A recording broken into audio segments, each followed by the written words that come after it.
Tá bom. Os dois estão gravados. Estou com fone de ouvido também, que da outra vez já dei uma gafe, esqueci. Mas vamos corrigir. Então, bom dia a todos, né? A princípio aí, Laura, bom dia, oi, bom dia, Júnior, tá certo, a princípio nenhuma dúvida. Antes que a gente comece uma nova, um novo capítulo, bem interessante, eu queria saber se vocês, se alguém, né, fez o exercício da Olsen, que ele praticamente é aquilo que eu já falei, ele é mais para tentar como é que eu vou dizer para vocês? Não é muita aplicação dos conceitos. Dos nossos conceitos, o balanço exige muito pouco. O que ele está é uma formatação um pouquinho analítica. E eu queria ver se vocês conseguiram ou conseguem trazer para a nossa formação do demonstrativo gerencial. É nesse sentido que eu quero. Então, eles fizeram uma outra formação mais analítica, a nossa é um pouquinho mais simplificada, e eu queria saber se vocês conseguiram trazer para o nosso demonstrativo. Né? E é interessante também, uma outra coisa que eu vou alertar vocês, se vocês observarem, ali tem até informações, não de números, de sinais errados. Né? As despesas eles não botam sinais, tudo bem, mas já está dizendo, quando fala em despesa a gente sabe que é negativo. Mas, por exemplo, as financeiras líquidas está com um sinal negativo e na verdade ela é positiva. Aí depois outras receitas, outras despesas está com sinal negativo e aí fica negativo. Vocês observem, ele apresenta uma demonstração, publica uma demonstração com alguns dados errados, assim, né? Umas informações erradas. Bom, como resolver isso? Muito simples. É ir seguindo e refazendo, somando. Né? Então vamos lá, receitas, está com 59 milhões, menos as vendas. E aí você vai corrigindo, né? Na verdade vai verificando se as informações que eles colocaram está correta. Então, por exemplo, ali, receitas. Tem as deduções, aí receita menos as deduções, receita operacional líquida. Bateu com o valor deles? Opa, bateu, então os números estão certos, né? Os sinais estão certos. Não bateu? Opa, o que é? Ah, sim, ele interpretou esse valor ele interpretou de forma diferente. Bom, mais uma informação. Ah, professor, mas na avaliação vai ter isso? Não. O nosso balanço, na avaliação, vai ser um balanço muito bem, mas vai ser um balanço bem montadinho, sem pegadinhas. Vai ter as exigências do conhecimento e da aplicação dos conceitos em sala de aula, não resta a menor dúvida. Nesse momento não vejo dificuldade, mas não terá pegadinhas, é um balanço claro, um balanço limpo. Né? Esse que eu apresentei da Olsen é uma realidade. Né? A nossa avaliação não é bem uma realidade, é mais saber se a gente entendeu ou não os conceitos. Mas esse balanço eu proponho para vocês porque vocês vão deparar com isso aí. E é como a vida. A gente educa os filhos, é assim, etc. Tal. Quando cai na vida, né? Como diz aí o popular, o buraco é mais embaixo. Né? Mas a formação que a gente tem, seja da família ou dos conceitos financeiros, nos dão condições de a gente resolver os problemas. É isso que eu quero dizer. Feito isso, ele está à disposição. 15 segundos para alguém me responder se tem dúvidas. E se tiver dúvida eu posso responder. Senão a gente passa para o capítulo seguinte. 30 segundos. Oi, professor. Bom dia. Bom dia. Bom dia, Yasmin. E aí? Pode falar. A minha única dúvida, assim, com relação a esse exercício da Olsen, Sim. mas com relação ali ao fato de que eles colocam essas receitas, essa rúbrica financeiras líquidas dentro de operacionais, Sim. né? Sendo que, na verdade, não seriam, pelo menos pelas respostas ali que eu estava dando uma olhada. Daí eu queria saber como identificar, né? Porque se eu fizesse exercício assim por mim mesma, eu ia automaticamente pensar que aquilo ali não era... não deveria ser indicado, assim, sabe? Então, a decisão final sem erro e bem prática é o seguinte: ela pode estar em operacionais ou não operacionais. Não tem problema. A nossa regra é tira. Pronto. Se for o caso. Ela por exemplo, ela está colocada no ambiente operacional contábil. Mas a nossa regra, o que é? É tirá-la. Então, para a gente apurar o LOL, ela não vai conter.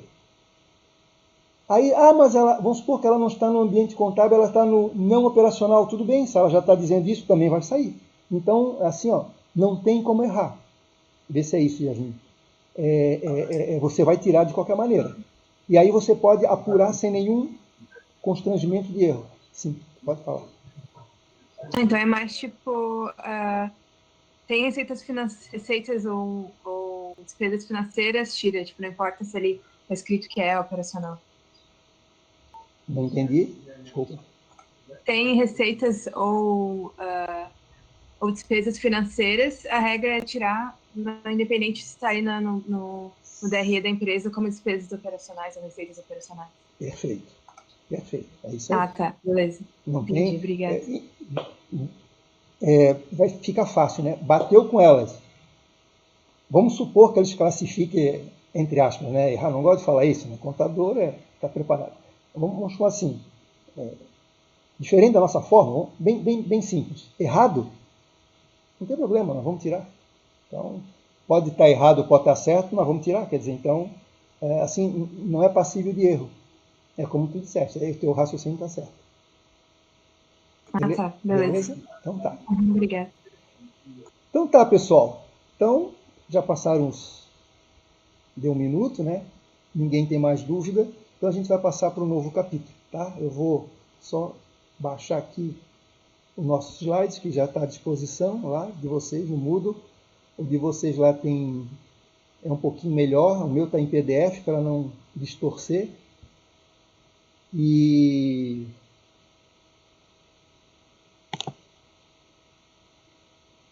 para não distorcer, lá tem animações, etc. Ajuda um pouquinho. Deixa eu só ver se...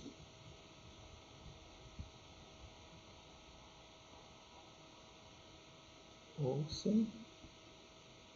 Opa, não é ouçam. Capítulo 3. Só um momentinho que eu estou buscando esse arquivo aqui. PDF.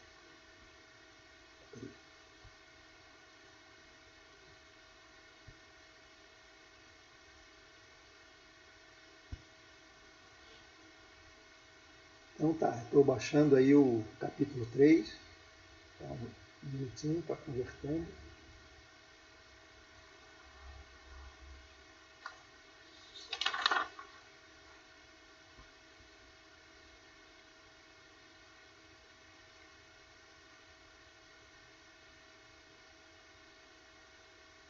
Ok, vamos abrir.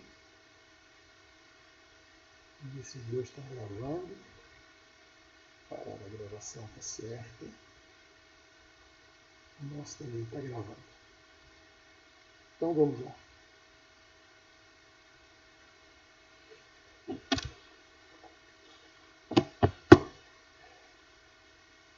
Pessoal,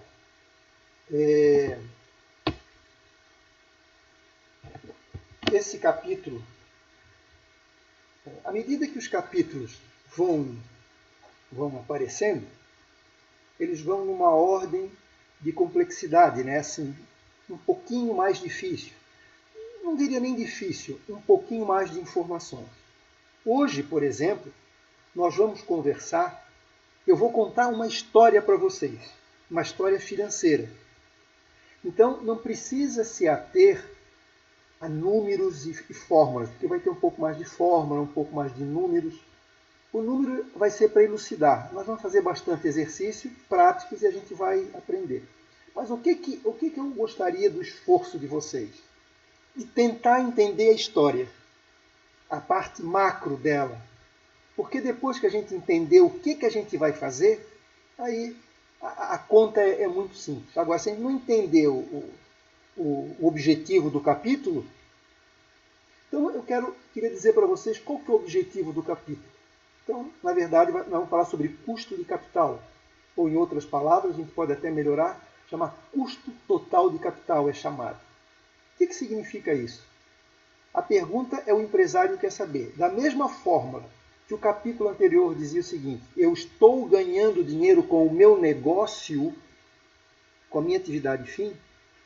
É uma pergunta. Esse agora é o seguinte: ok, quanto está me custando eu conseguir fazer com que a empresa continue em marcha, continue andando? Ou seja, quanto está me custando eu fazer com que eu mantenha a empresa aberta? E esse quanto está me custando, nada mais é o seguinte. Primeiro, eu para montar a minha empresa, para fazer com que ela marche, para que ela ande, eu tenho que ter capitais próprios. Os investidores botaram dinheiro na empresa e, consequentemente, vão querer uma remuneração, óbvio. Então, a pessoa física bota dinheiro na empresa, que é uma pessoa jurídica, e a pessoa jurídica tem que se comprometer a pagar o retorno que os investidores pediram. Bom, isso é uma coisa. Ou a gente continua com a empresa com capital próprio, ou muitas vezes a gente não tem esse capital próprio. A gente faz o quê? Vai a banco e complementa a necessidade para montar aquela empresa que eu estou. E aí eu vou ter capital de terceiros. Então, ao final das contas, o que eu tenho que fazer? Eu tenho que o quê? Ver quanto eu estou pagando para o banco de taxa, quanto que eu estou pagando para os meus investidores e ver se esse custo é maior ou menor do que aquele produto que eu vendo e tem uma rentabilidade. Ou seja, no momento em que eu vendo, eu vou ter um retorno, que a gente já estudou. ROI, ROA, etc. Eu quero saber se o custo desses valores que eu tomo emprestado está superior às minhas receitas ou não. Esse é o objetivo. Então a gente vai utilizar cinco pontos. Eu vou começar com uma visão simplificada. Depois a gente vai estudar capital de terceiros, capital próprio. Depois a gente vai trabalhar o risco da empresa, que a gente vai chamar de betas das empresas alavancadas. E o custo médio ponderado de capital, que é uma sigla inglesa que chama-se VAC, que a gente vai a partir de hoje utilizar muito essa palavra, que eu chamo de VAC, é o WACC. Bom, mas vamos seguir. Vamos seguir aqui para ver. Então, isso que eu expliquei para vocês, eu quero botar num desenhozinho simplificado. Então, vamos ver. Então, lembra o seguinte. A ideia é prestar atenção na minha história. Nos números, é só agora, no momento, é só para talvez facilitar. Mas se alguém tiver dúvida, pergunte. Então, olha só. Eu tenho uma empresa, tenho um balanço patrimonial simplificado, a minha empresa está sendo representada, eu tenho o ativo e o passivo, como vocês já conhecem, tenho um ativo de curto prazo, que é o ativo circulante, e tenho o ativo de longo prazo, o não circulante permanente. Como também eu tenho o passivo circulante, o não circulante e o patrimônio líquido. Então observe que do lado direito, olhando de frente para ele, está lá embaixo escrito financiamento. Então, são essas buscas de recursos que eu aplico na minha empresa, que eu invisto no meu ativo, né, gero mecanismo para fazer ela funcionar. Esse mecanismo é o seguinte: eu vou apurar uma receita. Eu quero saber se essa receita está sendo superior a eu pagar os juros que eu tomei emprestado, seja de bancos, que vamos chamar de capital de terceiros, e seja dos investidores, que é o capital próprio. Então observe o seguinte: o que é que nós vamos estudar? Eu quero saber qual é o custo total disso aí. mais ainda. Na verdade, a gente vai chamar um pouquinho mais técnico de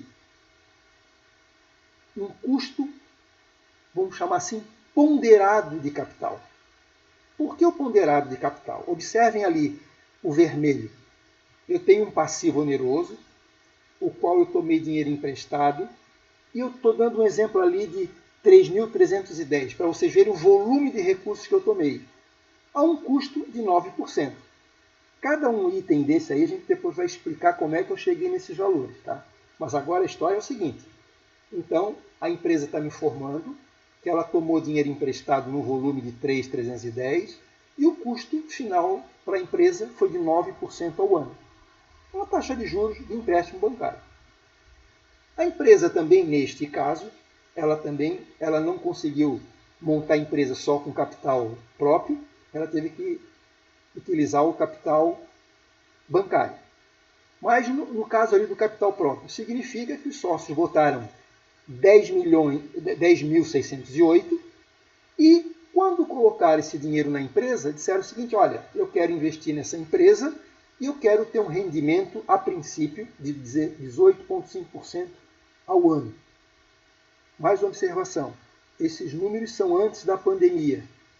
Nesse momento da pandemia, os números são outros. Porém, eu fiquei pensando e resolvi o seguinte, eu não vou botar os números da pandemia, que essa pandemia vai passar e nós vamos voltar ao normal. E os dados tendem a se ajustar nesses aqui.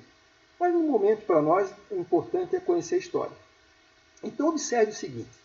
Bom, se eu para fazer funcionar a minha empresa, eu tomei dinheiro emprestado uma taxa de 9 e me comprometi a todo ano pagar, através de dividendos, a uma taxa de 18,50, e o volume deles é 10.608, qual que é meu custo total? Então, vocês observem que tem uma expressão ali chamada de VAC. Desculpa o meu inglês, mas é Weighted Average Cost of Capital. Quer dizer, custo médio ponderado de capital. Por quê?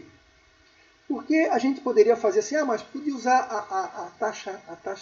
a média aritmética, ou seja, 18,5 mais 9 dá 17,5,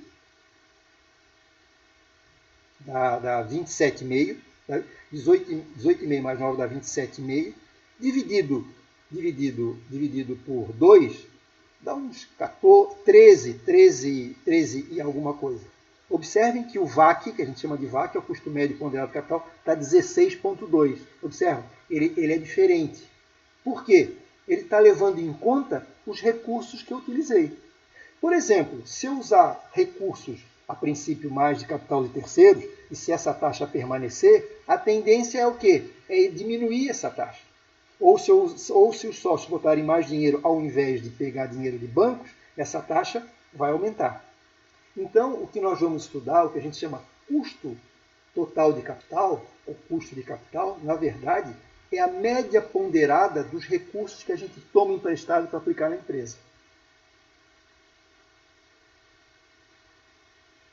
Essa média ponderada nada mais é, trazendo para a vida bem simples, vocês já estão carecas de fazer isso. Lembra quando o professor diz assim, olha, a primeira prova que vocês tiraram tem peso 3. A segunda prova tem peso 4. E a última prova vai ter peso 1. Então, não é só vocês pegarem a nota de vocês, somar, tirou 7, 10 e 8, somar e dividir por 3.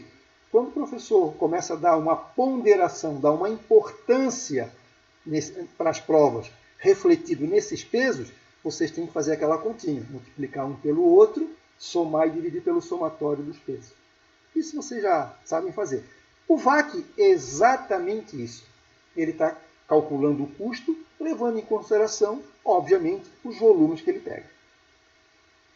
Então, simplificando, o que é o custo total de capital? É nada mais é do que eu saber qual é a minha taxa que eu tenho que pagar todo ano o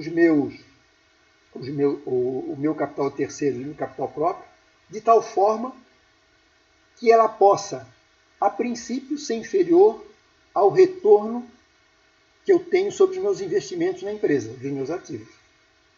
Por exemplo, eu vou dar uma olhadinha lá no ROI, retorno sobre investimento. Vamos supor que deu 10, o meu VAC deu 16, olha só, o meu retorno daquilo, dinheiro que eu investi, deu 10. O custo está dando 16, estou tendo prejuízo, mas pode ser ao contrário. Vamos supor que o retorno sobre investimento dê 22 e o VAC deu 16, ótimo, então é esse que é o objetivo. Certo? Então o VAC é um indicador importantíssimo, seria uma linha que me baliza quais são os projetos que eu devo investir na empresa que tenham que ser, no mínimo, igual ou maior do que o VAC. Então essa é a ideia principal. Pergunto, eu estou em voo cego, tá? Vou aguardar vocês pelo fone, para que eu vou mexer nos slides aqui. Alguma dúvida de entender a primeira visão que eu quero dar para vocês? É a mesma coisa, deixa eu tentar ainda ser mais prático. Vamos ver se eu ajudo. Às vezes meus exemplos não são os melhores, mas tenta ser. Quanto está custando para vocês para manter vocês saudáveis, cursando o curso, etc. Já pensaram nisso? Obviamente que muitas vezes o dinheiro que a gente recebe para nos manter na universidade, para nos manter com saúde, a gente ganha, e às vezes não sabe o custo deles. Mas ele tem um custo. E principalmente, se uma pessoa está ajudando vocês, vamos chamar financiando vocês, eles vão querer saber se o retorno que vocês estão dando está sendo superior àquele que eles estão investindo. Então é a mesma coisa, o mesmo raciocínio. O banco botou dinheiro na empresa, os donos botaram dinheiro na empresa, cada um quer receber sua parcela, e eu tenho que buscar recursos, de tal forma que eu preciso gerar na empresa lucro, retorno, que seja superior a esse dinheiro que eu estou emprestado. Ok, posso continuar? Sem nenhum problema? Professor. Sim, pode falar. É que eu não estou lendo o chat, tá? Eu só estou aqui no cego. Pode ir falando. Bem. Uhum. Eu não compreendi o que o VAC indica exatamente. Sim. Ele é o custo da empresa para ela se manter aberta, é isso? Não. É o custo que a empresa paga por ter captado recursos. Porque, olha só, quando você vai no banco e pega dinheiro, você vai aplicar na empresa, não é isso? Em estoques. Independente de onde vem esse recurso. Da onde que vem. Tá. Ou vocês, por exemplo, assim, eu preciso, olha lá no azul, eu preciso montar minha empresa, eu preciso de dinheiro, ou para mantê-la em funcionamento. Ou eu vou com capital próprio, se for possível, mas às vezes, se eu quero fazer novos investimentos, se eu quero... Porque a gente sempre tem que estar modernizando meus equipamentos, eu vou lá e vou pedir dinheiro. Ao eu tomar esse dinheiro emprestado, ele tem um custo. Eu quero saber se esse dinheiro que eu tomei emprestado, apliquei numa empresa para um determinado objetivo, ele vai me render mais do que esse custo aí. E por que a gente trabalha com o custo médio ponderado de capital? Porque nós temos dois valores diferentes. Tem o 9 e 18. Tu não vai falar assim, eu estou um a 9, outro a 18. Você precisa saber que um é a 9, outro é a 18, mas você faz uma média ponderada em função dos valores que você captou, para ficar mais fácil. Então a média do custo teu não é 9 nem 18, é 16. Tá. Essa porcentagem, então vamos dizer que, como está ali ao ano, por exemplo, se no ano eu peguei R$1 milhão, sim, o meu custo desse capital foi 160 mil. 16,2%, 162 mil, exatamente. Tá. Aí tá exatamente isso. Aí você vai aplicar na empresa. Isso é um bom raciocínio. É o seguinte, Aí, vamos supor que vamos simplificar, te deu uma receita, 100 mil. Opa, o dinheiro que você está tomando tá errado. Aí você botou esse dinheiro na empresa. Esse dinheiro tem que alavancar, você tem que operacionar com ele, tem que fazer funcionar essa empresa, tem um mercado, abrir. Final das contas, bem simples, passa a régua. Deu um lucro lá de 282. Opa! Aí, mais uma crítica aí. Superou teus custos. Mas aí eu pergunto para o administrador, foi o suficiente? Você está satisfeito com isso? Porque de repente você superou, mas ainda não é o lucro esperado, certo? Aí você pode fazer relação. Né? Sim. Tá certo? Então é isso aí. Mas o raciocínio é bem esse mesmo. Isso mesmo, Lucas. O importante é entender a história. O númerozinho ali que vai permear aí por todo nossos slides aí, é para tentar ajudar. Mas hoje é entender essa história assim como estás entendendo. É saber por que eu estou estudando custo de capital. Tá certo? Então tá. Mais alguém? Então tá. Vamos para o próximo ali. Bom, então, a ideia desse slide aqui, eu quero explicar para vocês é o seguinte. É como é que eu cheguei aos 9%. Agora eu vou começar a me aprofundar, vou mergulhar nessa nossa piscina do balanço aí. Como é que eu cheguei nos 9 e como é que eu cheguei nos 18,5. E depois, chegando nesses dois, é só aplicar a média ponderada e a gente tem os 16,2 aí. Acho que é isso. Bom, então ficaram com aquela visão simplificada, aquela visão geral na mente. Então agora eu vou explicar para vocês como é que a gente vai calcular, como é que a gente chegou nos 9. Então, custo capital de terceiros, que vai ser representado pela sigla daqui para frente, CAI, que é de Cost Interest, né? E por que a gente está falando isso? Por que eu estou falando isso? É porque é uma sigla internacional e que é utilizado por todos. Mas a gente vai chamar de CAI.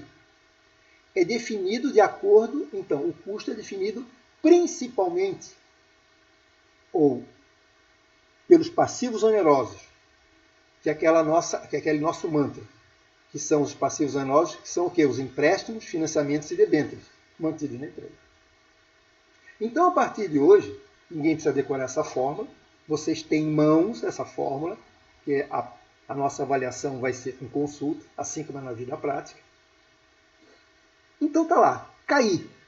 Né? Então a fórmula final da história, a fórmula básica, é que esse CAI, eu preciso apurar obrigatoriamente após o imposto de renda. Então ele está botando lá, o CAI que eu quero dizer, eu vou explicar por que eu estou dizendo isso, após o imposto de renda. Que a gente vai conhecer o CAI, o custo de capital terceiros, antes do imposto de renda e depois do imposto de renda. E aí a gente vai botar um apelidinho ali, vai chamar um de CAI bruto, outro de CAI líquido. Ou de KIB, outro de KIL. Vocês não podem achar engraçado agora, mas vai ficar mais simples depois da nossa conversa, o nosso linguajar. Mas a princípio é ali, ó.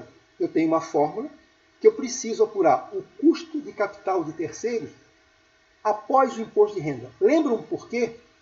Porque todo empréstimo gera uma despesa financeira e o governo nos permite que essa despesa financeira seja dedutível, ou seja diminuído do lucro operacional para que eu tenha um lucro menor, para que eu pague imposto de renda. É uma ajuda, é um incentivo que o governo dá. Por isso que, na verdade, eu peço um dinheiro a uma determinada taxa e depois o governo me permite que eu deixe de pagar imposto de renda, significa que o custo final dessa empresa após o imposto de renda seja menor. Só isso, mas vamos explicar. Só uma observação, a fórmula geral, né, diz assim, 1 menos IR. Eu botei uma observação, a alíquota do imposto de renda, lembrando que aquele IR ali, ele, na prática, ele vai ser agregado, acrescido da contribuição social. Não está na fórmula geral, nós vamos, na prática, começar a utilizar IR/CS, que é a contribuição social, porque não é possível a gente só utilizar o imposto de renda, vai ter que utilizar sempre os dois. Tá? Ok. Vamos aqui um pouquinho mais para frente, que aqui tem um cálculozinho que pode ajudar vocês. Então, é o seguinte, eu, para calcular o custo de capital de terceiros, eu vou precisar tanto do balanço financeiro, tanto do balanço patrimonial, como a demonstração de resultados. Por quê? Porque, vamos lá, então eu vou precisar desses dois demonstrativos. A gente já volta neles. Vamos ver aqui. Como é que eu calculo o custo de capital de terceiros antes do imposto de renda? Nada mais é do que o quê? É pegar as despesas financeiras e dividir pelo passivo oneroso. Bom, como é que eu pego essas despesas financeiras? É muito simples. Né? Despesas financeiras, elas estão contidas aonde? Na demonstração de resultados. Está lá, ó, despesas financeiras, 451. Por isso que a gente tem que usar os dois balanços. Perfeito? Vamos para frente. Dividido pelo quê? Pelo passivo oneroso, que é a fórmula antiga. Perfeito? O que é o passivo oneroso? Vamos voltar lá. Passivo oneroso a gente identifica no balanço patrimonial. O que é o passivo oneroso? O nosso mantra, eu vou incomodar vocês. Financiamentos, empréstimos e debêntures. Então eu vou lá no passivo oneroso e começo pelo passivo circulante. Que a gente sabe que o passivo oneroso eu tenho que incluir os de curto e de longo prazo. É o nosso mantra. Vou lá no de curto prazo e vejo se tenho financiamento. Está lá em amarelo. Opa, tem financiamento. 1.432.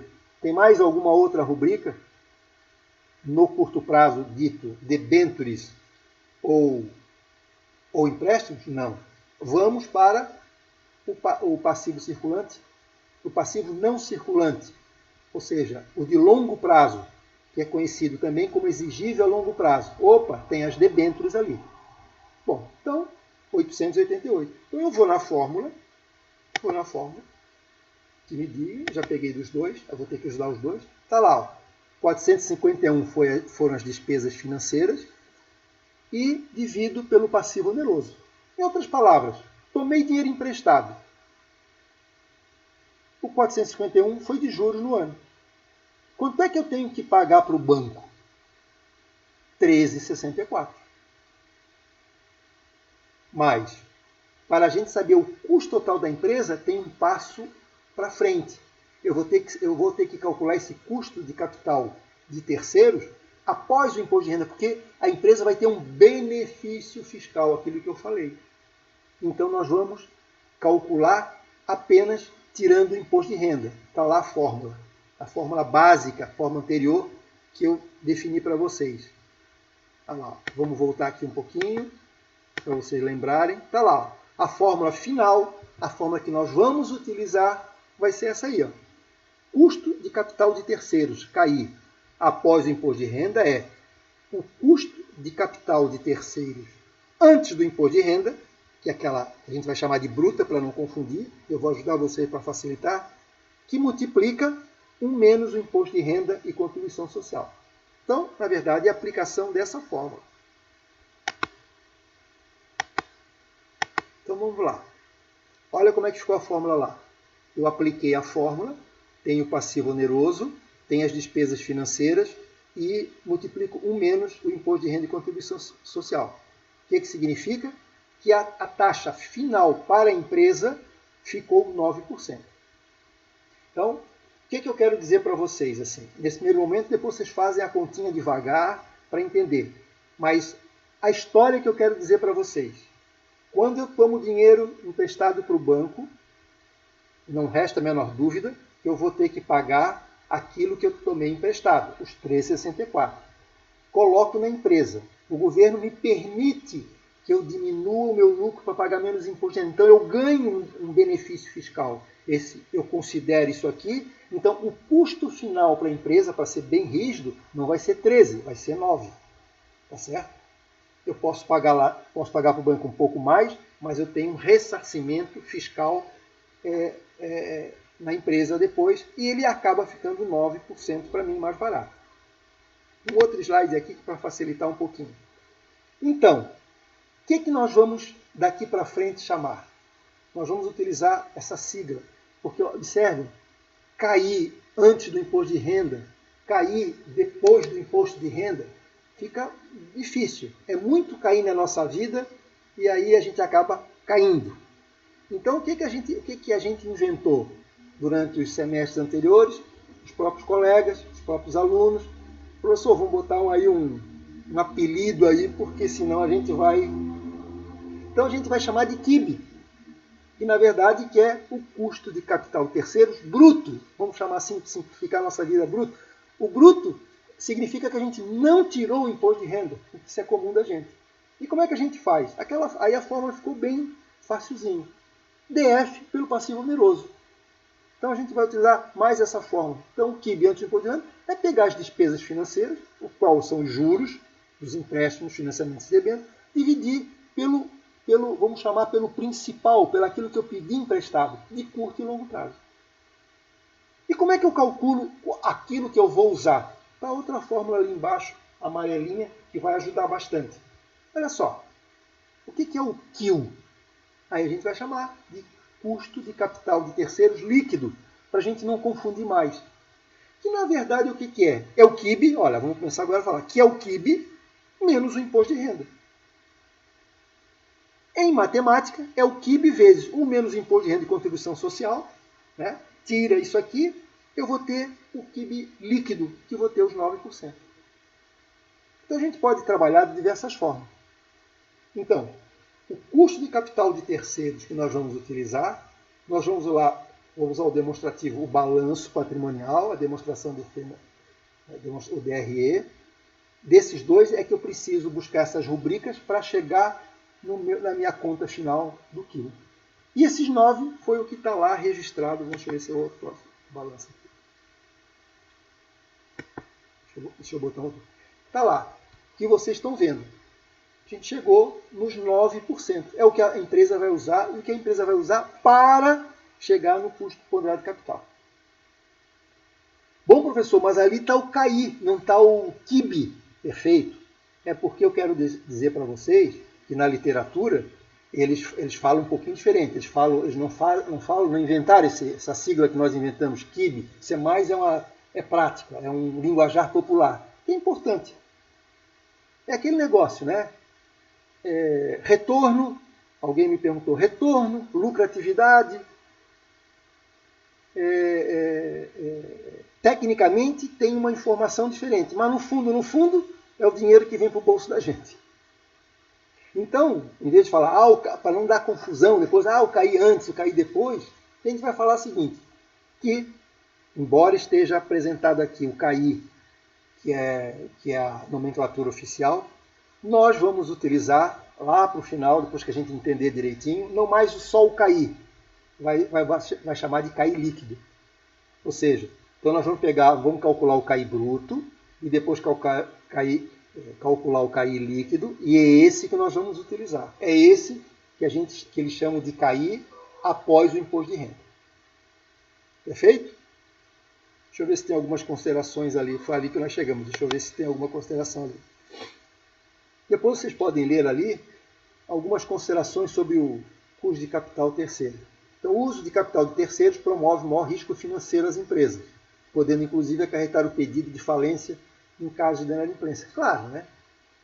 Vocês observem o seguinte, quando a gente pede dinheiro para banco, nós nos comprometemos, nós colocamos algum ativo real para pagar algum ativo real para que a gente tome esse dinheiro. Caso a gente não pague, eles tomam esse ativo real. Muitas vezes é do diretor da empresa, é da pessoa física e às vezes é da própria empresa. Então, começa pela própria empresa. Se a empresa não puder pagar, vai na pessoa física. Por isso que o risco é maior de gravidade e por isso que o risco sendo maior e o banco tendo uma garantia de receber, vocês observem que a taxa é menor. Vocês observaram ali, capital terceiro 9 e capital próprio. Mas por que essa diferença? A gente vai ver lá na frente por que essa diferença, mas eu vou antecipar. É simples. O banco tem garantias e vai receber de qualquer maneira, ou por bem ou por mal. Quando você bota o dinheiro na empresa, o investidor bota, ele bota e depois compra um maço de vela e reza para ver se ele vai um dia receber. Porque ele não pode mais ter, ele pode até vender para outro, mas ele não quer dizer, a empresa não é obrigado a pagar para ele. É claro que tem aqueles dividendos obrigatórios, mas no fundo é uma aplicação de risco. É como assim, invisto na empresa é como comprar ações da empresa. Se der lucro, tudo bem, se não der, paciência. Não tem nada que me obrigue a ter aquele rendimento que a empresa se comprometeu. Claro que vai ter consequências emocionais. Eu não gostei da empresa, perdi dinheiro, eu vou sair. Se puder. Mas o banco não. O banco deu, o produto dele é dinheiro, esse dinheiro eu vou receber, ou por bem ou por mal. Está aí essa diferença. Mais risco, mais taxa. A gente perde mais. Lembra que a gente falou? Menos risco, menos taxa. Então esse que é o fator. Segunda consideração ali. As altas taxas de juros no Brasil inviabilizam isso é comum, né? A gente já sabe, né? Que está aí os nossos pequenos e micros empresários, até médios empresários, a dificuldade que tem de conseguir recursos a uma taxa que fosse interessante para que eles para que eles pudessem manter a sua produção, para que pudessem progredir. Na maioria das vezes, são taxas bastante altas. Aí o governo está lutando para que baixe isso aí, está baixando, etc. Chegou agora, podemos utilizar como base a Selic 2%, que baixou bastante, cheque especial também baixou bastante, mas isso é um momento de pandemia, vamos ver depois disso aí. Né? E véspera das eleições também, vamos ver depois disso aí. Vamos ver como é que se comporta. Né? Então, por esse motivo, né, então, o que acontece? Há uma tendência dos gestores ter um equilíbrio, que aí eu botei ali no capital próprio, né? Capital próprio, capital de terceiros, nessa última consideração lá. Então, por motivo de sobrevivência, muitas empresas possuem mais ou menos essa estrutura. Então, dívidas 35% e capital próprio e dívidas de investimento, né, 65%. Então, faz esse equilíbrio. Em países desenvolvidos, né, como os Estados Unidos, onde o crédito é mais barato, isso é totalmente contrário. Pode-se até dizer o seguinte, que capital próprio 20% e capital de terceiros 80%. Porque é fácil o crédito, tem acesso. Né? Agora, também tem esse detalhe, né, que aconteceu em outras épocas. O cara está extremamente alavancado no exterior. Não deu certo, olha só o comprometimento que tem. Ele vai ter que pagar para o banco de qualquer maneira. Ele vai ter que vender os ativos e a alma dele para pagar o banco. Né? O banco vai receber, por isso que a taxa é mais barata, ele está garantido com ativos reais, principalmente. Né? O patrimônio líquido, onde os investidores colocam. Bom, na verdade, coloquei o dinheiro, peço uma taxa mais alta pelo risco que eu corro, mas também não sei se vou receber. Então, no Brasil, há uma tendência, não quer dizer que seja todas, é uma ideia, uma média em torno disso aí. Eles procuram caminhar nesse nível aí, de tal forma que eu teria patrimônio líquido para liquidar minhas dívidas. Né? Uma maneira de, exatamente, sobrevivência financeira, de sustentabilidade futura. Ok? Alguma dúvida? Pessoal, não escrevam no chat ali, porque eu não estou vendo. Queria escutar de viva voz as dúvidas de vocês. Tá? Se não tiver, eu vou tocando aqui sozinho.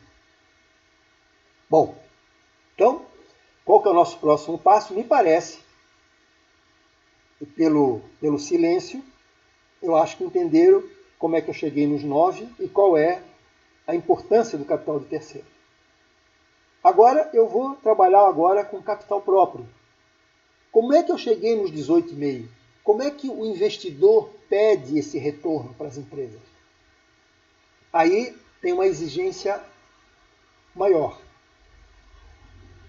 Então nós vamos saber como é que a gente calcula o custo do capital próprio, chamado por KE, E de equity, de patrimônio, né? Então, o custo de capital próprio do patrimônio líquido. Então eles captaram aí, os investidores votaram 10.608 e exigiram aí uma taxa de 18,5. Como é que eles chegaram nessa taxa? Então, é uma taxa que não é muito precisa, mas os analistas aí, os cientistas aí, nos ajudaram a como chegar próximo dessa taxa aí. Perfeito? Então vamos para frente, vamos ver como é que a gente calcula essa taxa aí. Existem dois métodos para vocês saberem. Né? Então, o custo do capital próprio revela o retorno desejado pelos acionistas ou pelos donos da empresa em suas decisões de aplicação no capital próprio. Como é que eu meço? Como é que eu calculo isso?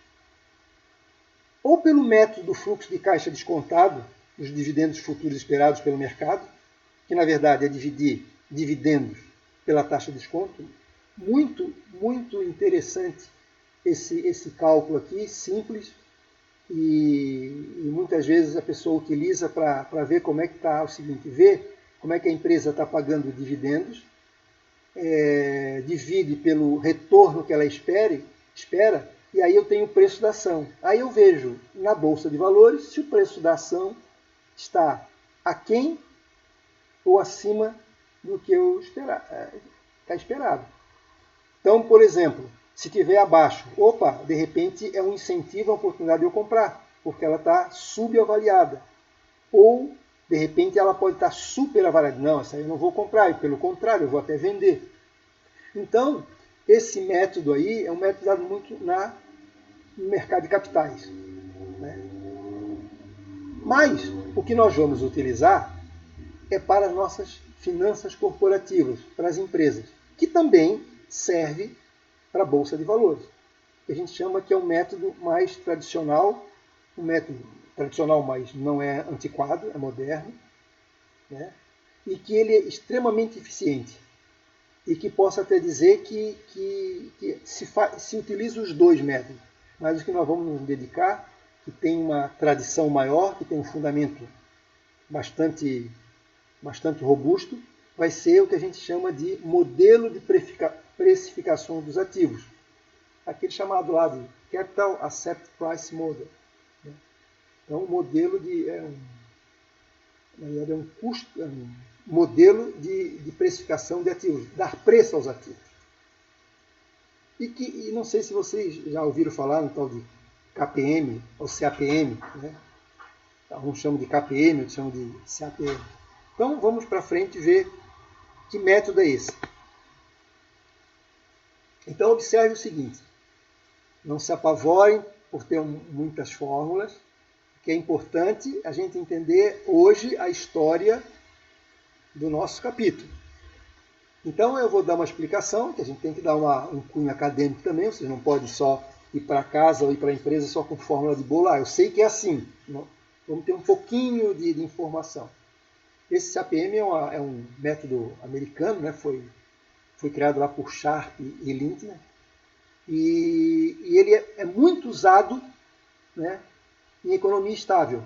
Então, o CAPM, né, o modelo de precificação de ativos financeiros, é aquilo que a gente lembra no primeiro capítulo, que a gente disse que a nossa taxa final ela é composta por quê?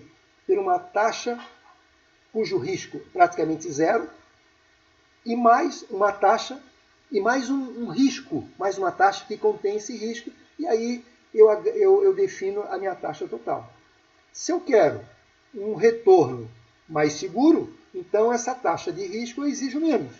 Se eu quero uma taxa de risco maior, então é que eu quero um retorno maior. Por exemplo, palavras bem simples. Se eu estou satisfeito com a poupança, eu fico só lá no RF, não agrego mais risco nenhum. Mas vocês sabem que, mas eu vou dar um exemplo bem banal, vamos para a Bolsa de Valores. Então eu tenho que partir daquilo que eu tenho garantido, seguro, mais o risco que eu vou correr. Então a taxa não seria, por exemplo, da poupança 1,5%, 2%, vou querer mais 5%, 6% pelo risco que eu vou correr. Então eu vou querer um retorno anual ou mensal, no caso vamos botar aqui anual, de 7%, que me dê 7%. Bom, isso é a taxa básica, feita pelos Estados Unidos, muito famosa, onde a gente depois vai discutir um por um.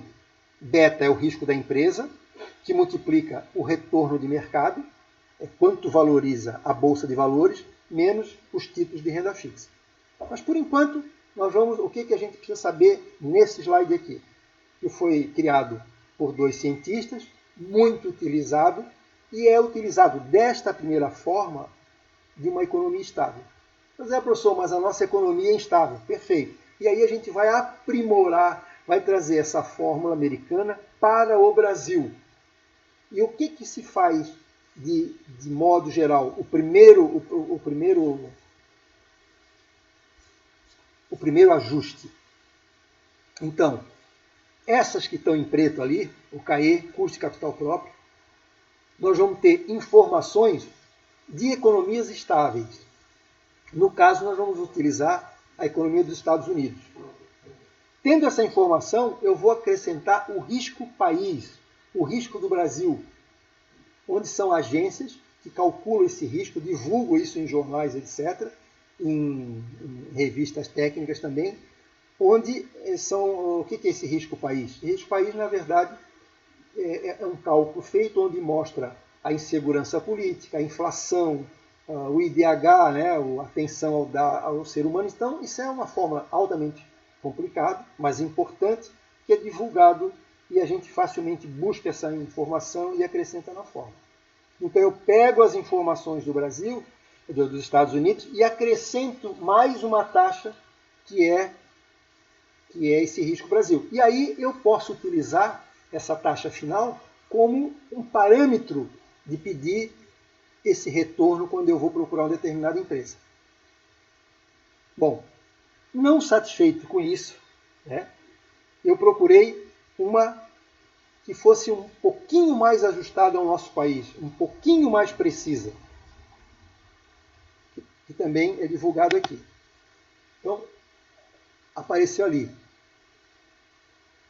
Além do risco Brasil, né, que é o primeiro vermelho, nós vamos acrescentar mais uma diferença entre a inflação do Brasil e a inflação dos Estados Unidos. Meu Deus, que fórmula comprida, etc. Não, pessoal. Na verdade, ela é uma fórmula, vai ser muito simples, porque 95% dos dados aqui são tabelados. O único que não vai ser tabelado vai ser o beta, que eu vou explicar para vocês, que vai ser o diferencial para entender o custo de capital próprio. Mas então não se preocupem, ela é um instrumento útil, comprido, nós teremos as informações tabeladas, nós vamos só ajustar uma ou outra informação da fórmula. E aí eu quero dizer para vocês que a gente está trabalhando com taxas nominais, ou seja, que tem inflação. Muitos analistas utilizam a chamada taxa real no Brasil. Ou seja, o que é a taxa? Qual a diferença entre taxa nominal e taxa real? Lembra em matemática financeira? Taxa nominal é quando tem influência da inflação. Taxa real é quando a gente tem um retorno, expurga, tira essa inflação. Perfeito? Aí a gente trabalha com taxa real. Muitas vezes, muitos analistas trabalham com a taxa real. No nosso caso, nós vamos trabalhar com essa taxa nominal, que é uma inflação baixa, e ela já está, e as informações que a gente tem do mercado, poucos indicadores são indicadores com taxa real. Geralmente tem a influência da inflação. Por isso, e para ficar fácil, a gente vai, como a maior parte dos dados divulgados é de taxa nominal, então nós vamos utilizar a taxa nominal no Brasil para ficar fácil a comparação. Ok? Então, pessoal, para que eu calcule, deixa eu ver qual é o próximo slide aqui, quero voltar um pouquinho. Aqui é a explicação da taxa. Então, olha só, vou voltar um pouquinho aqui. Tem o nosso balanço que tem que estar na cabeça. Então, para que a gente não se perca. Para que eu calcule o custo de capital próprio, o marronzinho ali, que eu cheguei a 18,5, eu vou utilizar o que é? Aquela fórmula do CAPM, que a gente substitui por custo de capital próprio. Tá certo? Aquela fórmula compridinha ali, aquela linguicinha ali. Tá certo? Então é a fórmula mais apropriada para eu chegar a um valor mais apropriado, também mais justo, para que eu possa exigir da empresa. E isso é feito no mercado, não é teoria. Vou dar alguns exemplos práticos, que é bem isso que eles utilizam. Hoje, o modelo e o método para se definir o custo de capital próprio é usando esse CAPM. Tá certo? Então, como nós vamos ter informações tabeladas, por que eu digo que tabeladas? Por exemplo, na fórmula está lá, risk-free. O que vai ser isso aí? Então vai ser a taxa dos Estados Unidos de longo prazo. Isso aí vem acontecendo isso aí há mais de 10, 20 anos, 30 anos, praticamente pouco muda. Então, como a gente vai trabalhar nos 6 meses, pouco vai mudar. E assim sucessivamente, que a gente vai ver a seguir. Então, a história. Nós, voltando, para não se perder no emaranhado aí. Estamos estudando o custo total de capital. Na verdade, eu quero saber quanto de taxa média eu vou pagar por eu pedir dinheiro emprestado nos bancos e o quanto que eu preciso pagar aos meus investidores pelo dinheiro que eles botaram na empresa. Faço uma média ponderada em função dos volumes de recursos que eu captei e eu tenho chamado VAC, né? Nosso custo médio ponderado de capital, o qual agora nós estamos estudando como é que eu cheguei nos 18,5. Nos 9 a gente já viu anteriormente. Então nós vamos ver como é que eu cheguei nos 18,5. Mas antes, eu ainda quero esmiuçar um pouquinho as fórmulas. Deixa eu voltar aqui, tomar um pouquinho d'água e vocês respirarem um pouquinho. Eu quero perguntar para vocês, quando não se tem nenhuma pergunta, quando não se tem nenhuma pergunta, aquele padrão, né? Ou todo mundo entendeu ou não entenderam nada. Eu espero que o microfone aí de vocês estejam aberto e não entendeu e pergunta. Lembrando, efetivamente, claro, que hoje é menos entender conta, entender mais a história. Tudo bem com a história, pessoal? Dá para se entender? Claro que a gente vai fazer exercício, vai ficar mais fácil ainda, mas aquele negócio, eu já disse para vocês, já vi gente tirar 10 na prova, eu pergunto, bom, calculou o custo? Calculei, perfeito. Aí eu pergunto, explica para mim o que significa isso. Ah, professor, eu não sei. Então, a gente fica triste. Então, o mais importante, às vezes, é que não, o custo total de capital nada mais é do que a empresa saber quanto é que ela está pagando de juros por tomar dinheiro emprestado para fazer com que a minha empresa funcione. Então, tá bom, analista, calcula. Aí eu vou dizer, não sei calcular. Mas eu daria nota 10 para ele. Por quê? Ele pode ou estudar ou pedir um assessor para ajudar a calcular. O que é difícil é não saber o que está fazendo. Por exemplo, eu sei, o cara pede para calcular, você calcula, mas aí, o que eu faço com isso? Não sei. Então, a minha grande preocupação não é, neste momento, o cálculo, e sim entender a história, questionar. Acho que foi o Lucas que perguntou, e fez um exemplo na cabeça dele prático, e é exatamente aqui. Perfeito? Bom, vou tomar uma aguinha.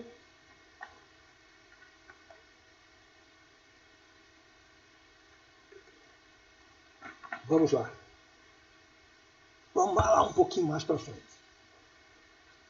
Deixa eu abrir isso aqui. O que eu vou fazer agora?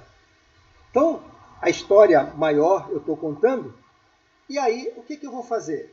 Vocês vão ter, para que vocês lembrem sempre, depois vai ficar prático. Vamos aprofundar, vamos mergulhar um pouquinho mais o que é esse custo de capital próprio. Como é que ele é calculado e vamos entender um pouquinho essas rubricas. Então, observei que tem uma parte preta e uma parte vermelha. Essa parte preta são informações dos Estados Unidos. E depois a outra parte vermelha a gente agrega, ajusta a empresa para ela se tornar uma empresa uma taxa utilizada no Brasil, que a gente vai chamar de taxa nominal do Brasil. Taxa nominal do Brasil. O que é o RF? Significa risk free. Desculpa aqui. Risk free. Ou seja, taxa livre de risco. O que são? São aquelas taxas que você aplica num título e sabe que vai receber. Por exemplo, eu aplico na poupança. Eu sei que se eu botar o dinheiro na poupança, com raríssimas exceções eu vou receber.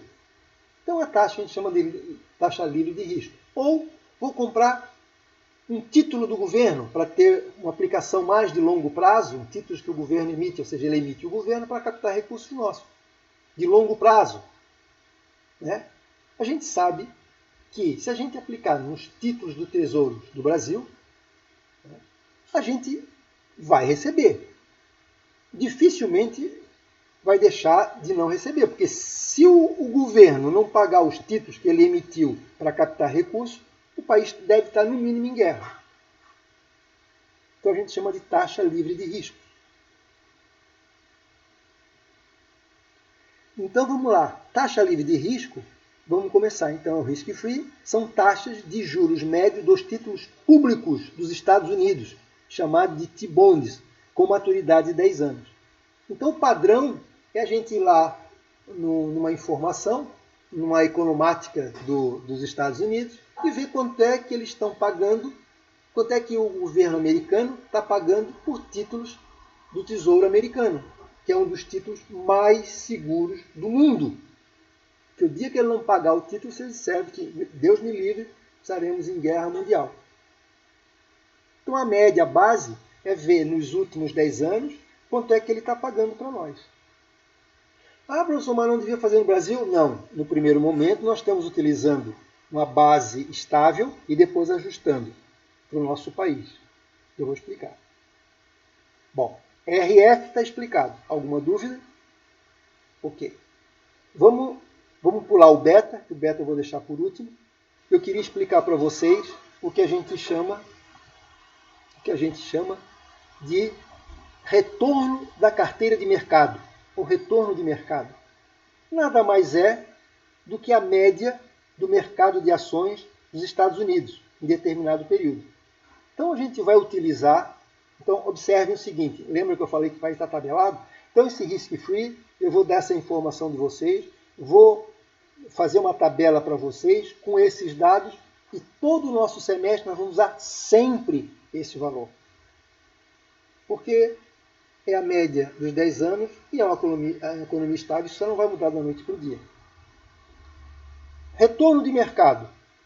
Quanto é que rende a Bolsa dos Estados Unidos? A gente pegou aí dos últimos 10 anos e a gente vai dizer quanto é que ela rende em média.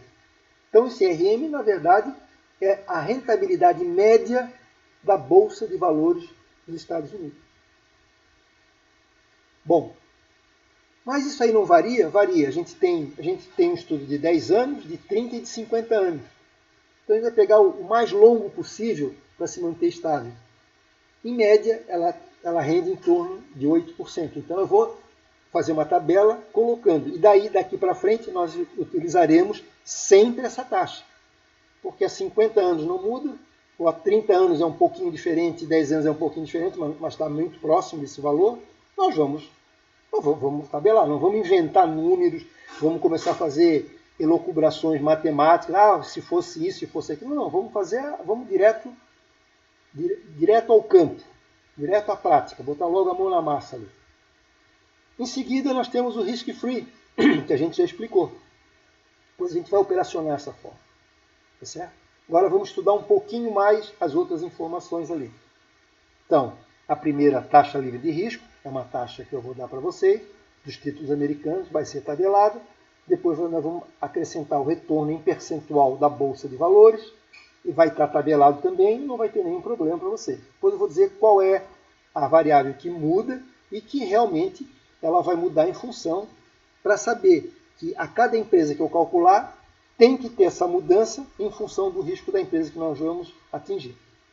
Tá certo? Então vamos para frente. Dúvidas? Bom, vamos estudar o risco Brasil. né, dado pelo Alfa BR. Então, o Risco Brasil, desculpa, tem duas maneiras de nós utilizarmos. Bem simples mesmo.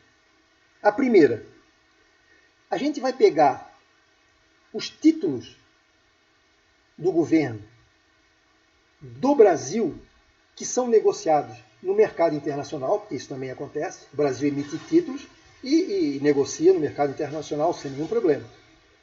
E comparo, e pego, aí vejo a taxa dos títulos brasileiros negociados lá fora, obviamente com taxas maiores pelo risco que corre.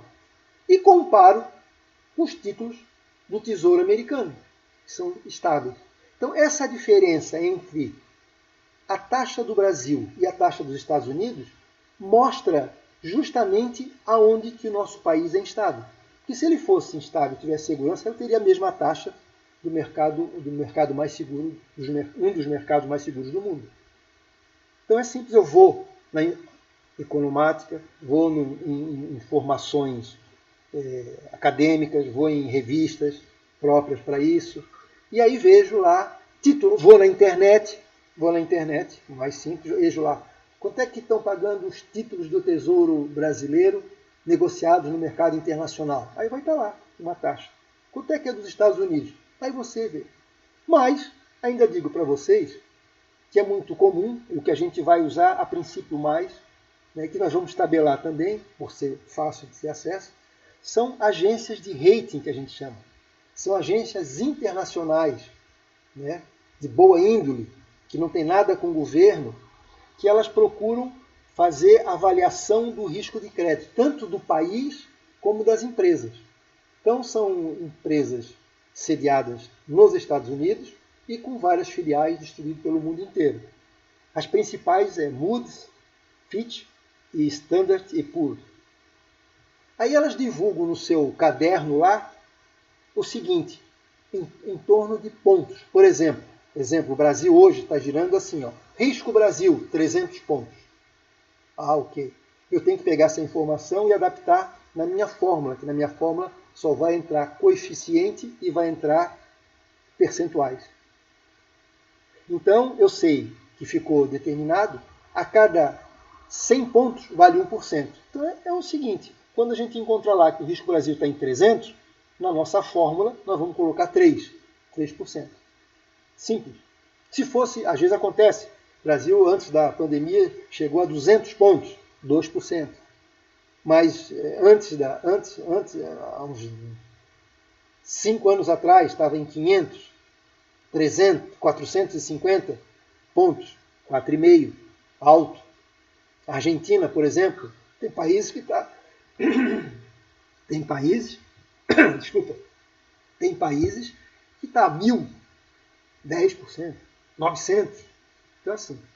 Então, mais uma taxa, mais uma informação que espanta, mas na verdade já está mastigado para a gente.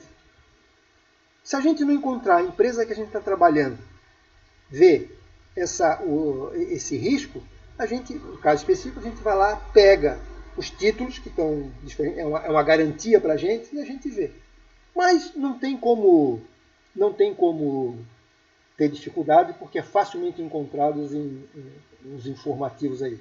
E nós, como eu disse para vocês, vou fazer uma tabela, nós vamos tabelar e vamos usar sempre essa aí nesses 6 meses. Acredite que o risco do Brasil não vai mudar nesses 6 meses. Perfeito?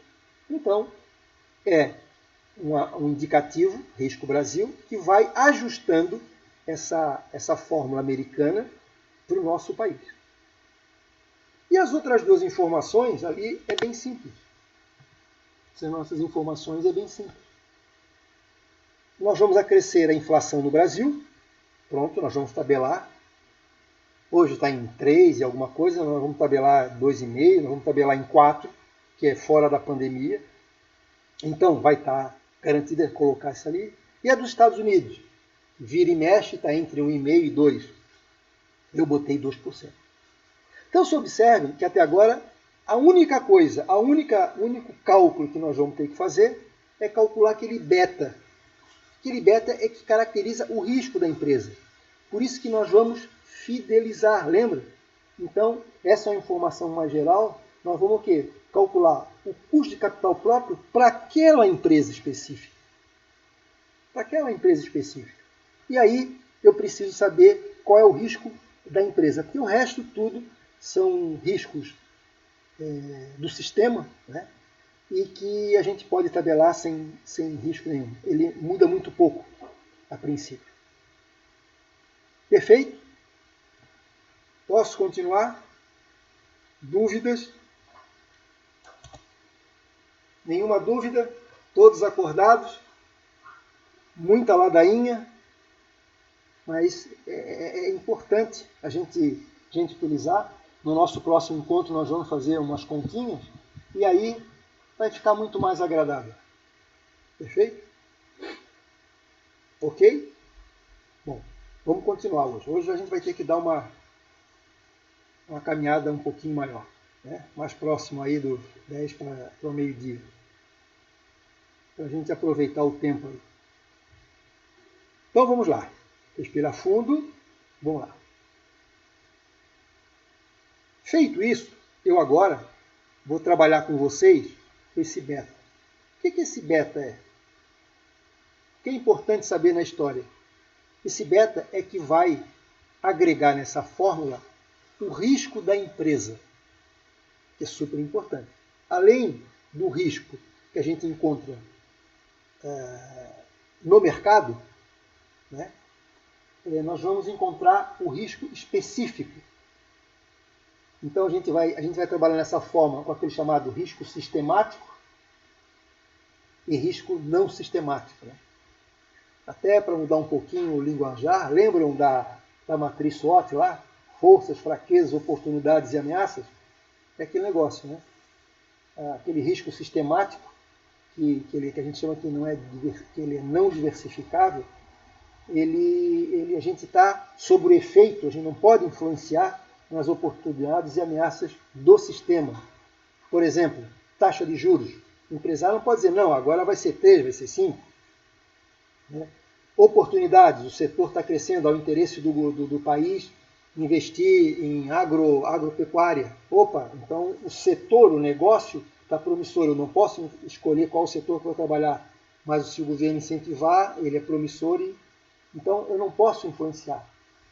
E aqueles riscos, né, não sistemáticos, que é o beta, que está lá, da empresa em si, né, que a gente diz forças e fraquezas, é onde a gente pode influenciar e melhorar.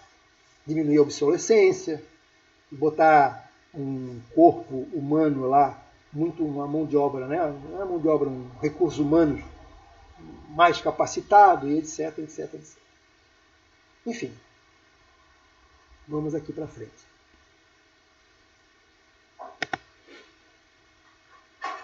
Ok.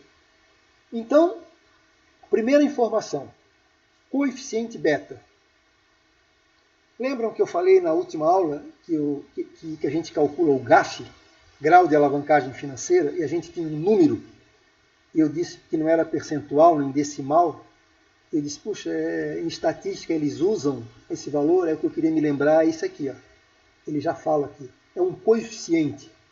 É um número que ele tem que ser agregado a uma outra informação para que a gente tenha o conhecimento de uma taxa. Então, esse coeficiente é um número seco, puro, que ele tem que ser agregado a uma outra informação para a gente poder interpretar. Isso que é chamado de coeficiente. Então, quando quando a gente tem aquele coeficiente lá do GAF, é que ele vai nos informar lá quantas vezes ele não é um percentual, sim, é um número, né? Absoluto, o número de vezes que o ROE é maior do que o ROA, se for o caso, ou menor. Bom, coeficiente beta, medida do risco sistemático da empresa, ou seja, é medido, é calculado de forma que é levado em conta a essas variáveis o qual nós não podemos influenciar. E sim, o próprio sistema nos obriga a seguir esse caminho. Então esse beta aí, esse primeiro beta calculado, eles analisam o setor. Então, ou seja, é um risco sistemático específico da empresa, internacional, estudado de setor a setor. Né? Então, nós vamos chamar esse beta que está aí, beta do setor. Ou seja, é o risco que o setor impõe às empresas. Esse beta do setor, ele é divulgado também é tabelado. Mas o beta que nós vamos utilizar mais para frente será o beta alavancado, ou seja, o beta ajustado às dívidas da empresa. Então, primeiro nós vamos começar com a informação básica, né, que está na fórmula básica. Então, esse beta, na verdade, ele nada mais é, nada menos do que o risco da empresa. Olhando o quê? Olhando o setor. Aquilo que o setor proporciona. E aí existem essas agências que calculam esse beta, que calculam esse coeficiente e que a gente vai utilizar. Mas, para explicar um pouquinho, para não ficar assim uma fórmula, eu sei que é isso, mas não sei de onde vem, por isso que é importante hoje a gente se esforçar um pouquinho de procurar entender, porque na hora de eu aplicar isso aqui, imagina, em 5, 6 minutos, 2, 3 minutos, eu calculo esse custo de capital próprio, porque está tudo tabelado, exceto esse beta aí. Mas vamos ver um pouquinho mais para frente. Como é que eles estão dizendo que o beta mede o risco da empresa? Então, qual é o critério que eles estudaram em estatística? Vamos pegar aqui. O que eles fizeram? O que eles nos proporcionam? Isso é para a gente saber só de onde que vem. Eles pegam o comportamento da empresa, aí tem que ser a empresa que a gente consegue ver, negociada na Bolsa de Valores. Está lá a empresa em vermelho. Então ela tem um comportamento durante anos, a gente anota ali.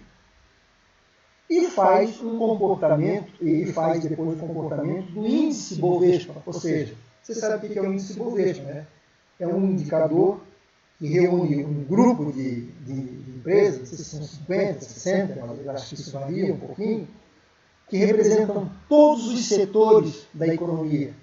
Então, a gente diz a bolsa subiu, a bolsa caiu, em função desse índice que já vem sendo condicionado desde muito tempo atrás e que ele se baseia.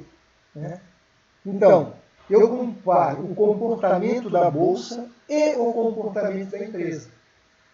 Aí, os estatísticos pegam, aplicam uma fórmula de variação de coeficiente, né? E é o que a gente faz? Calcula essa variabilidade. Claro que nós não vamos fazer isso, mas eles já dão isso pronto. Mas então eu quero saber, na verdade, os estatísticos procuram, através da fórmula, calcular a correlação existente entre o índice Bovespa e o índice da empresa. Por quê? No mercado de capitais, o índice Bovespa é considerado o que tem maior risco. É o risco 100%. Olha, entrar na bolsa é risco total. A empresa vai calcular o comportamento dela em função desse risco. E aí essa correlação pode ser positiva ou negativa. E os estatísticos nos ajudam a calcular. E aí divulgam também. Então eu sei quando a empresa é mais arriscada ou menos arriscada, comparando com o índice Bovespa. Então tem uma tabelinha aqui que diz o seguinte. Parece complicado, mas não. Olha só. Risco Bovespa, 100% de risco. Qualquer empresa que tenha um coeficiente de correlação maior do que 1, diz que ela é mais arriscada. Tem um risco muito maior. Se por acaso encontrar um coeficiente divulgado menor do que 1, 0,5, por exemplo, existem vários números, a gente diz que o risco é menor. Por exemplo, a bolsa subiu 10% e a minha empresa tem um coeficiente de 2, significa que a minha empresa vai subir 20%. Então ela tem essa característica, né? essa correlação de que se o coeficiente for maior do que 1, ela aumenta. Por exemplo, se acontece também o seguinte, a empresa a Bovespa, o índice Bovespa subiu 10%, mas o meu índice da minha empresa é 0,5%, significa que a minha empresa tem um risco médio, significa então que nesta correlação ela vai subir só 5%. Então, vocês concordam que o índice Bovespa, pelos estatísticos, foi considerado 100%, qualquer acima é uma empresa muito mais sensível, muito mais com risco, isso vai influenciar na fórmula, ou uma empresa muito menos sensível. Isso depois eu vou mostrar para vocês também, logo em seguida. Tem uma tabela lá mostrando as empresas e o coeficiente beta. No zero ali, que é difícil acontecer, dificilmente acontece é quando a empresa praticamente caminha, quer dizer, o mercado, as variáveis setoriais do mercado, elas não influenciam a empresa. O mercado subiu 10, ela não sobe nada. O mercado caiu 10, ela continua no mesmo comportamento dela. Mas isso é mais difícil, né? Obviamente, as empresas são dinâmicas. Lembrando apenas que acontece a mais difícil, que a gente diz assim, existem betas negativos, né? Que são antagônicos. Ou seja, risco da empresa, risco Bovespa. O que for acima, se for negativo, acima de 1, que é o estipulado, a gente diz que ela caminha na situação inversa. Por exemplo, quando o beta é negativo, vamos pegar ali o beta negativo de menos 0,5. Então a bolsa subiu 10%. Aí a minha empresa cai 10%.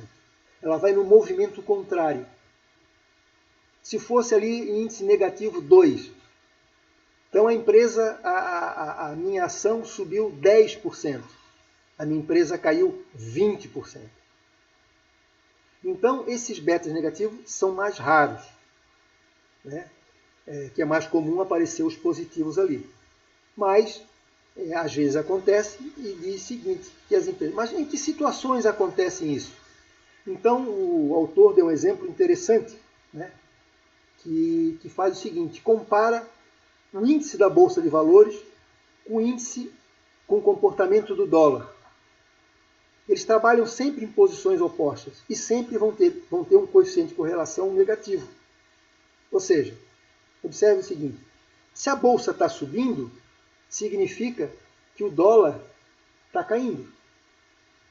O desejo por comprar dólar é menor.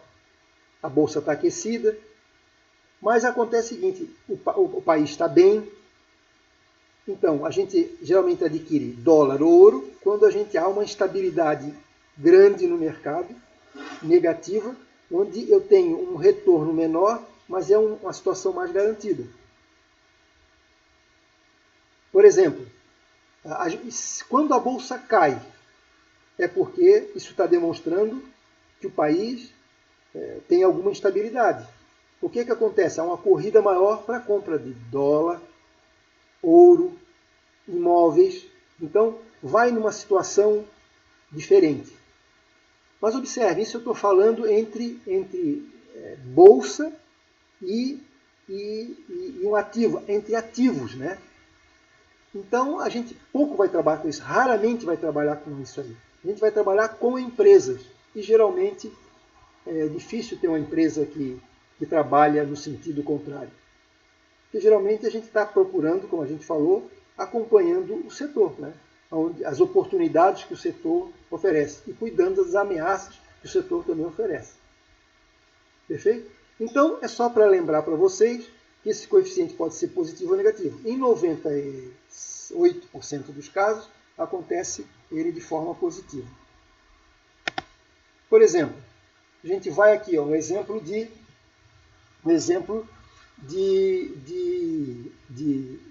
quando eu estiver estudando, né, quando a gente estiver aplicando nas empresas, vou trabalhar numa determinada empresa, vou identificar onde a minha empresa está e vejo ali, ó, observe. Vamos lá que eu estou trabalhando na Petrobras. ele tem um beta positivo, que vai caminhar na mesma situação da bolsa. Se subir, ela sobe, se cair, ela cai. E ela tem um risco moderado, que o risco é 1, ela está menor do que 1.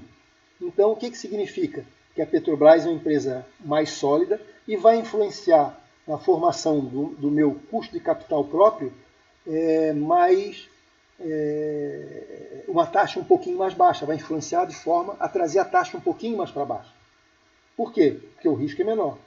Vamos ver uma empresa aqui que tem uma empresa lá, CVRD, nem sei qual é, mas ela tem um índice muito próximo de 0 e ainda é negativo. Quer dizer, até vou ver que empresa que é essa aí, que eu não me lembro no momento, mas é um exemplo de uma empresa cujo beta é negativo. E ela vai sempre trabalhar contrariamente a... Eu confesso para vocês que eu não me lembro, mas eu vou pesquisar e vou ver. Um exemplo de empresa, CVRD, não sei. Vamos ver aí na internet e vou buscar essa informação. E eu queria ver alguma empresa aqui, que nesse caso fosse maior do que 1. Coincidentemente, aqui não tem nenhuma empresa com beta maior do que 1, mas isso acontece com muita facilidade, sendo maior que 1, empresas com maior risco. Então, em resumo, deixa eu ver o que tem aqui. Em resumo, deixa eu voltar aqui. O que eu quero trazer para vocês?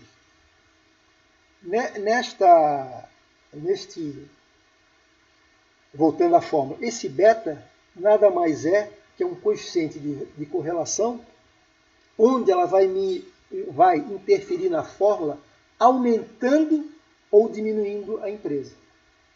Observe, esse beta que nós divulgamos e que nós vamos escolher é utilizado o beta de setor. E que, na verdade, o beta que nós vamos utilizar vai ser um beta fidelizado. Não vai ser exatamente esse. Vai ser um beta onde tem a influência da empresa. E qual que é a influência da empresa nesse beta?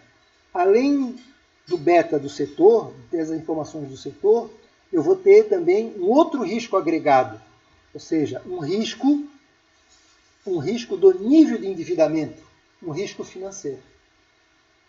Então, só lembrar para vocês, da mesma forma, voltando lá, que o custo de capital de terceiros nós vamos utilizar para a empresa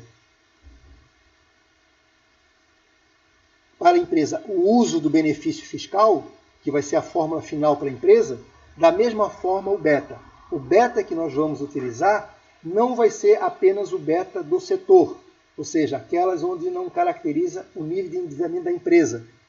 Ela é mais geral. Nós vamos utilizar o beta que tem o risco do setor, que a gente chama, risco econômico, e também o nível de endividamento da empresa, o risco financeiro. Então, pessoal,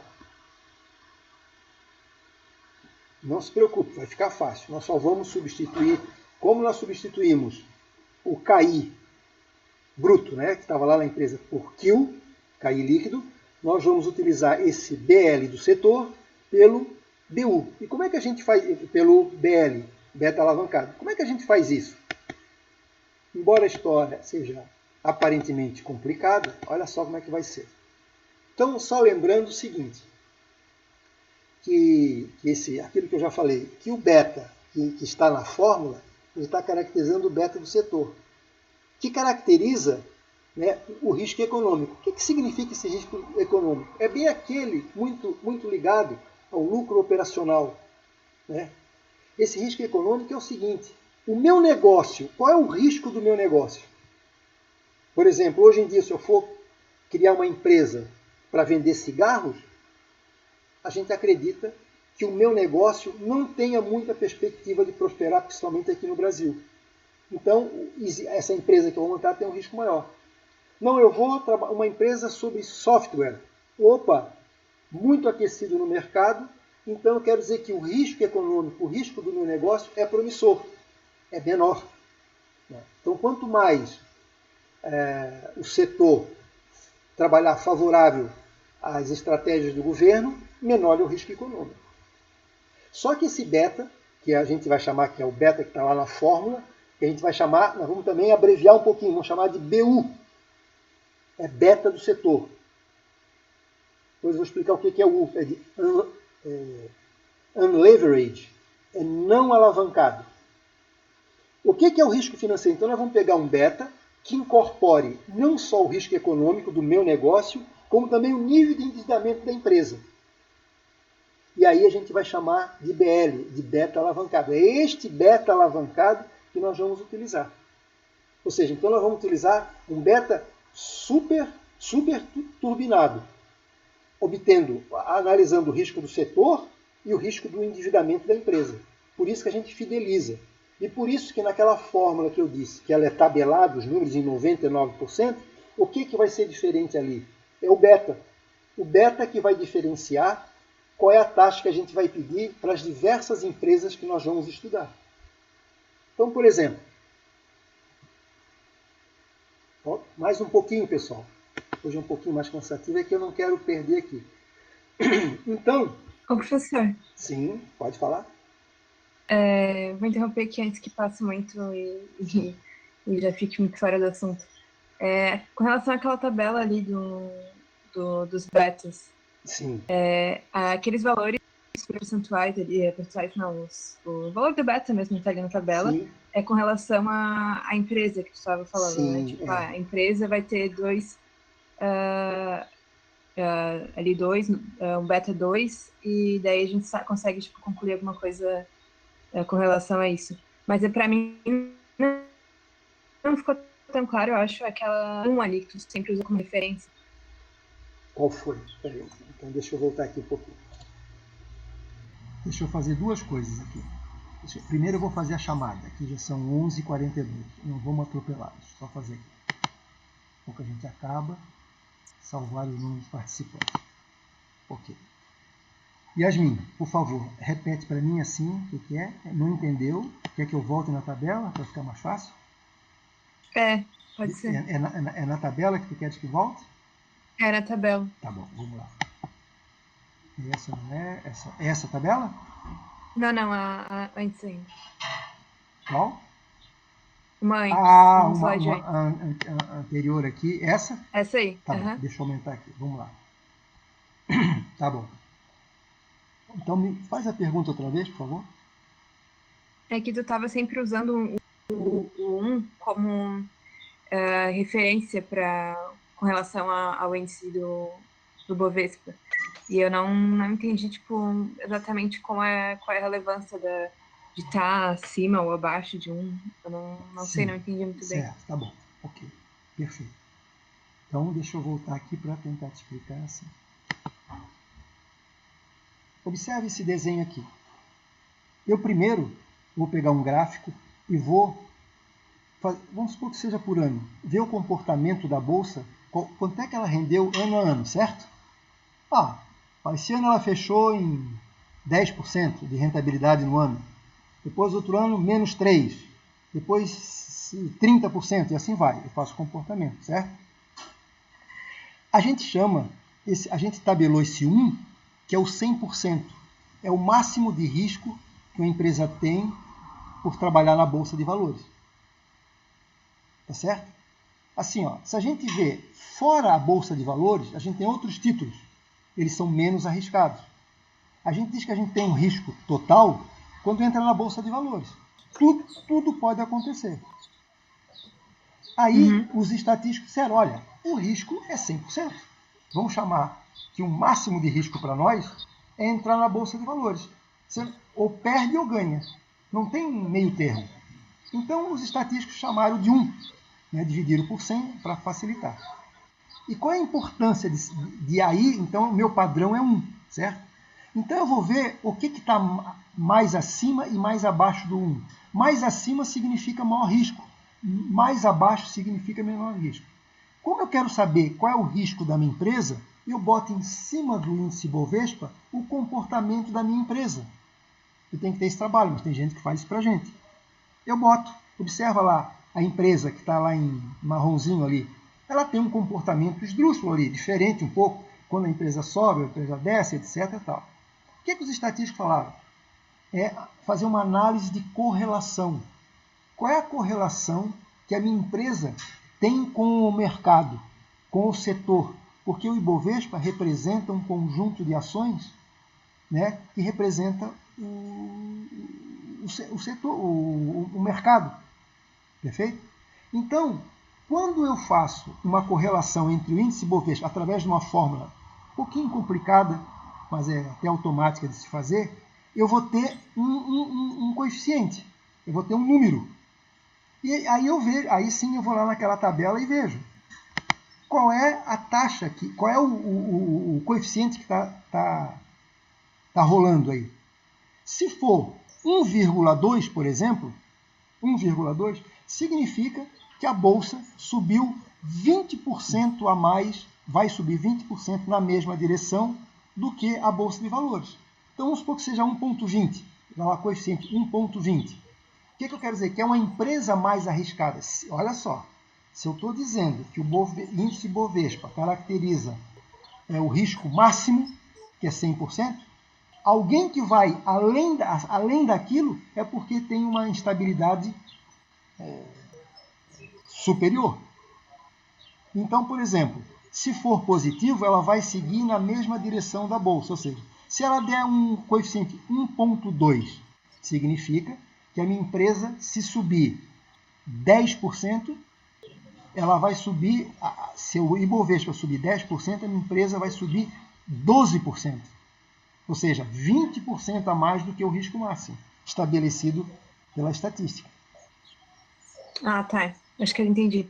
Daí é melhor, então, tá numa situação abaixo do 1 ali. Sim, aí a gente vai ali para isso, é verdade. Então, a gente nota que empresas que têm um coeficiente abaixo de 1, que esse beta ele é padronizado. Já foi assumido no mercado que, estatisticamente, o 1 é o padrão, é o risco máximo. Que risco é esse? O risco vinculado à Bolsa de Valores. Então, se eu observar ali na tabela, indicadores, por exemplo, nesse caso aqui estão todos eles abaixo de 1, significa que são empresas cujo risco é menor. Ela não é tão volátil assim. Observa. Vamos ver aqui, Aracruz, a empresa de papel e celulose grande, ela é uma empresa muito conservadora no mercado. Ambev está em excelentes situações, então ela não tem um risco muito grande pela correlação, ou seja, no caso ali 0,47, vamos botar para 0,5, significa se a empresa, se a bolsa subir 10%, a minha ação vai subir 5%, um pouco menos, mais conservadora. Mas também, se a minha empresa cair 10%, a minha empresa só cai 5%. Então, está aí a segurança. A única coisa que eu fiquei devendo para vocês é que existem betas negativos, que trabalham de forma inversa, muito raro acontecer. E por acaso eu encontrei ali, e eu vou ver que empresa que é essa aí. Tá? Mas em 90%. E essa informação também eu vou dar para vocês. Tá? Essa informação eu vou informar para vocês.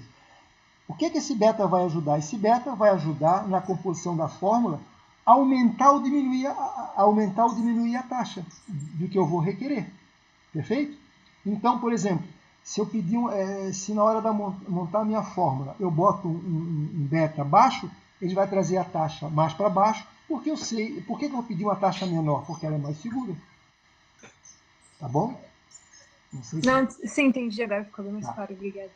Ok, vai ficar mais fácil ainda quando a gente trabalhar, mas eu quero dizer para vocês que nós vamos ficar aqui. A gente vai voltar a terminar esse beta, não adianta eu também encher a cabeça de vocês, né? E a gente vai voltar um pouquinho mais sobre o beta, tanto é que eu deixei por último, que a informação, na hora de colocar na fórmula, é muito simples. Só que eu gostaria que vocês entendessem essa preocupação. Quem me perguntou foi a Bruna? Ou Yasmin?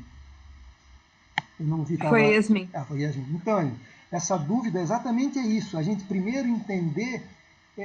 Eu prefiro que vocês entendam o porquê, o que quer dizer cada coisa daquela, a importância disso para o gestor financeiro ou para o dono da empresa, do que saber calcular de forma primor e não entender o que está fazendo. Então, essa dúvida, saber por que bota o beta na empresa, Para que tem isso aí? Nesse primeiro momento, é isso essa história que eu queria entender. E vou repetir quantas vezes for necessário, se vocês quiserem. Perfeito? Ficamos aqui. Quinta-feira, terça-feira que vem, a gente volta a terminar as informações aqui e vamos passar um exercíciozinho leve, vamos fazer em conjunto aí. Beleza? Então tá, bom final de semana. Ficar mais um minutinho se alguém quiser perguntar. Então, bom final de semana. Obrigado, pessoal. Um abraço. Eu vou desligar aqui a gravação, tá? Para não gastar muito aí para os outros.